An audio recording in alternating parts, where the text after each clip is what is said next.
aussi les préparatifs du 14e sommet. Yamina Benguingui l'a fait ce jeudi 26 juillet. Premier acte, 9h. Le rendez-vous est au siège du comité national d'organisation du sommet. Ici, s'étire la séance de travail à huis clos avec le commissariat général et tous les membres du comité national organisateur. Au sortir, les sourires aux lèvres confirment les bonnes intentions. Deuxième acte, 10h30. Après les bureaux, place à la descente sur terrain. Conduite par le commissaire général Isidore Ndaïwel, la ministre française fait la rente des sites devant recevoir les officiels et les réunions. Première destination, la cité de l'Union africaine. C'est ici que seront logés les chefs d'État et leurs délégations. Les résidences, les salons et la tente réservée aux dîners d'État sont inspectés dans le moindre détail. Ensuite, direction hôtel du Fleuve où logeront d'autres délégations. Et pour finir, cap vers deux autres sites, les stades de Martyrs et le Palais du Peuple, point de chute de la tournée. Après avoir vu, vécu et palpé de près, en 1h30, les impressions sont positives. Vraiment, je suis très satisfaite. Je suis impressionnée du travail qui a été accompli et je vois la motivation des équipes et aussi des équipes qui positivent énormément. Et à la question qui fâche concernant la venue ou pas de François Hollande au sommet, Benguingui répond.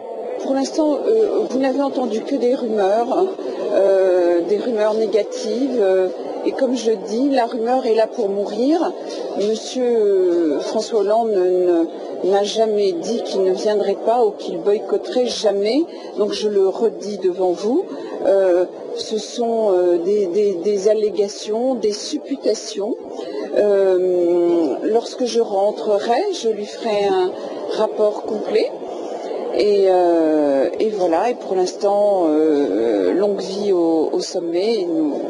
Occasion également pour les comités de lever le voile sur certaines rumeurs qui courent encore. Nous n'allons pas continuer à passer notre temps à parler de localisation, d'arriver au nom du président Hollande, tout cela. Nous devons cesser ces bobards qui alimentent inutilement nos débats stériles. À 2 mois et demi de la grande fête francophone de Kinshasa, la RDC a relevé un nouveau défi diplomatique.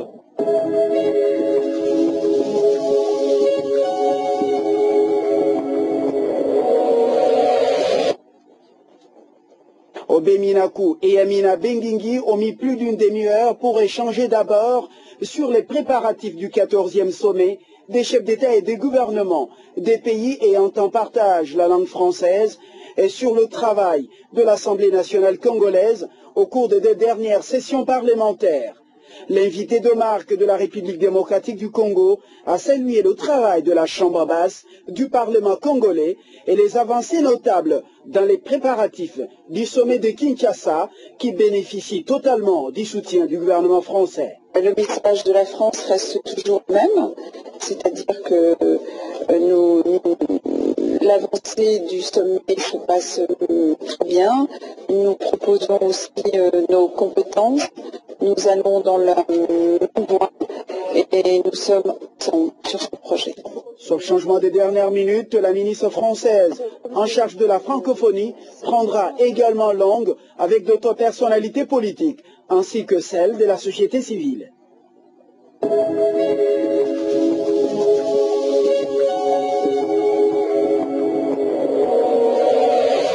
Il est 11h10, heure locale. La ministre française en charge de la francophonie fait son entrée dans les installations de la Commission électorale nationale indépendante. Elle vient s'entretenir avec les membres du bureau de cette institution et c'est à huis clos que les membres du bureau de la CENI s'entretiennent avec leurs hôtes. Cette réunion dure 45 minutes et à sa sortie, la ministre française en charge de la francophonie n'a fait aucun commentaire.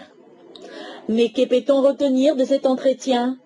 Le vice-président de la CENI répond. En tant que membre du gouvernement français, il voulait savoir une vue directe à la source, au-delà des rumeurs, de ce qui s'est réellement passé quelles sont les forces et les faiblesses de notre processus électoral et surtout les perspectives que nous pouvons dégager à la suite du travail, de l'exercice que nous avons eu à l'Assemblée nationale et qui se soldait par un certain nombre de recommandations pour lesquelles nous sommes en train de voir comment les transformer en fait de cohésion.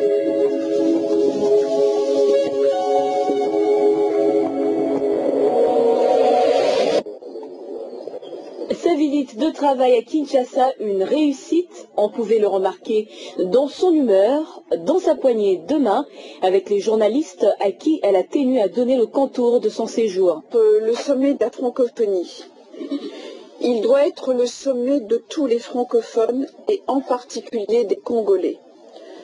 Mon impression est que beaucoup est fait pour que le sommet s'organise dans les meilleures conditions et qu'il soit une réussite. Lorsque je vois le dynamisme des équipes sur le terrain, la créativité de tous les artistes que j'ai rencontrés et les réformes en cours ou à venir, je me réjouis des avancées importantes déjà réalisées. Le sommet se tiendra, n'en pas douter, à Kinshasa. Même l'opposition n'est pas d'un avis contraire. Très peu, au final, ne veulent pas que ce sommet n'ait pas lieu. Vraiment, la majorité de l'opposition ne m'a pas demandé ça.